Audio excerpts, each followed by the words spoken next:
Hi Glenn, this is Coach Smart from ABC Baseball Camps, and I am here to do your hitting evaluation. So let's go ahead and get started.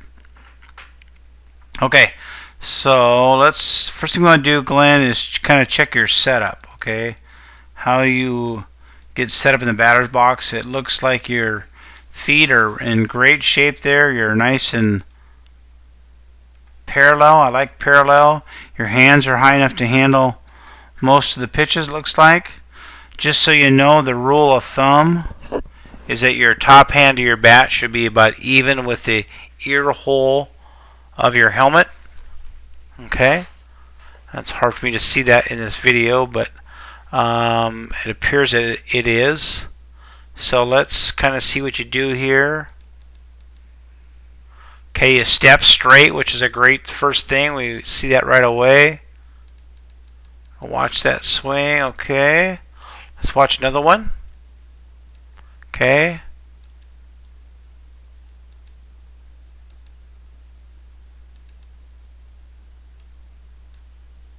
Okay. So one thing it looks like to me, Glenn, is that you're pretty repeatable what you do. You don't change from swing to swing, which is a good thing. Okay. So we're gonna watch that. We're gonna watch your legs this swing.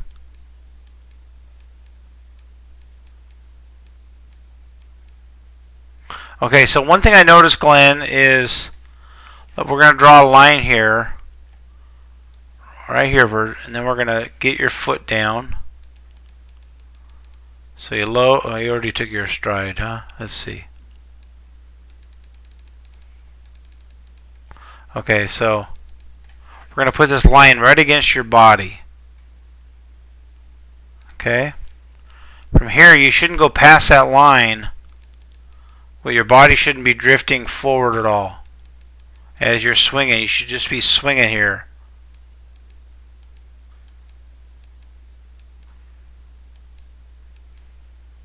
Okay, so it's not too bad. You just got to be aware of that. That once we take our stride, and we make sure you understand what we do when we stride. Every hitter has to load, push some weight to the backside. Then they take a stride, a short step towards the pitcher, without transferring any weight. I'll repeat that: without transferring weight. The stride you take, buddy, is just for timing purposes only. Okay? We have to have a pause in between the time we load, then a pause after we stride, before we initiate our swing. If we try to step and swing at the same time, okay, we're going to be very susceptible as we get older to off-speed pitches. We're also going to have a more difficult time just making contact. When your head and eyes are moving forward as an object approaches you and you try to hit it with a round cylinder, trying to hit a round ball and hit it square, it's pretty difficult to do for the best players in the world. So we've got to make sure that we get those eyes and that head stopped as we initiate that swing. Okay? Okay, I really like your finish. Okay, let's get rid of that line so we can see a little bit better. Okay, now we're going to watch your bat plane here a little bit. We'll see which way your bat's going.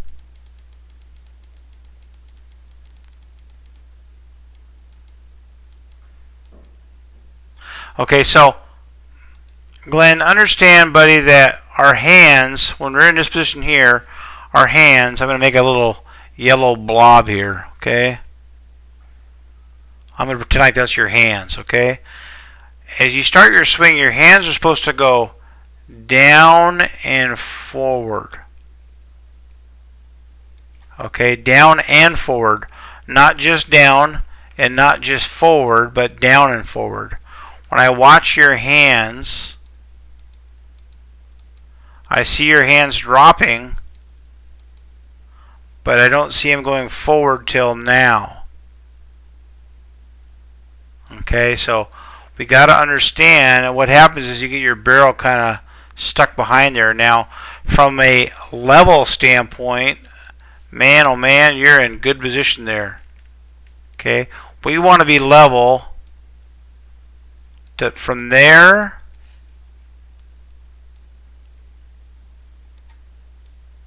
to there. Okay, when I click this forward once, man, you're level. You're really good right there, buddy. You're really good right there. Okay, what we want to make sure of is we don't get level too early. Okay, does that make sense? We want our bat.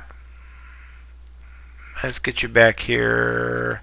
We want our bat to go like this, Glenn. We want it to start to come down at a downward angle. Then when it gets into here, we want to level out, stay level, and then come back up and finish behind our left shoulder. What we don't want is for our route to look like this, where it's just level all the way through. It's hard to do that with that tool there, but we want to make sure that we want our bat to be like an airplane landing at an airport. Okay, they don't just drop out of the sky, thank God.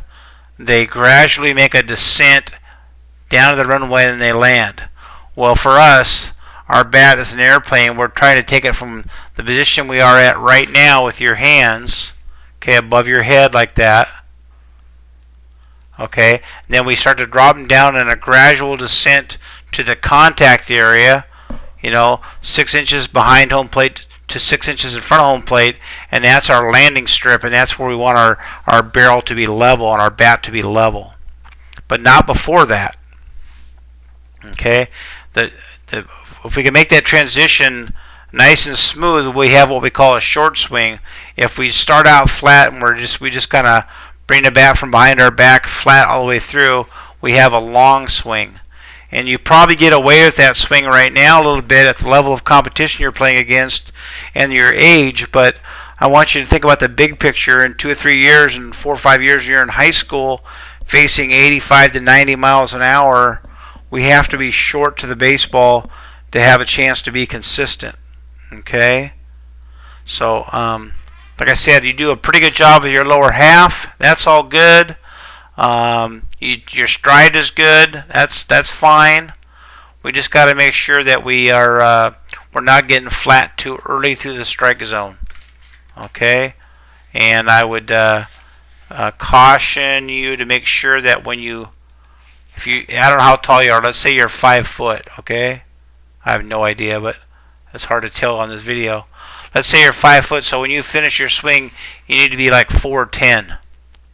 You need to compress down to tap into your lower half. Let's see how you do. I drew a line, so you do go down when you hit, so that's good. So a lot of good things in this swing, buddy.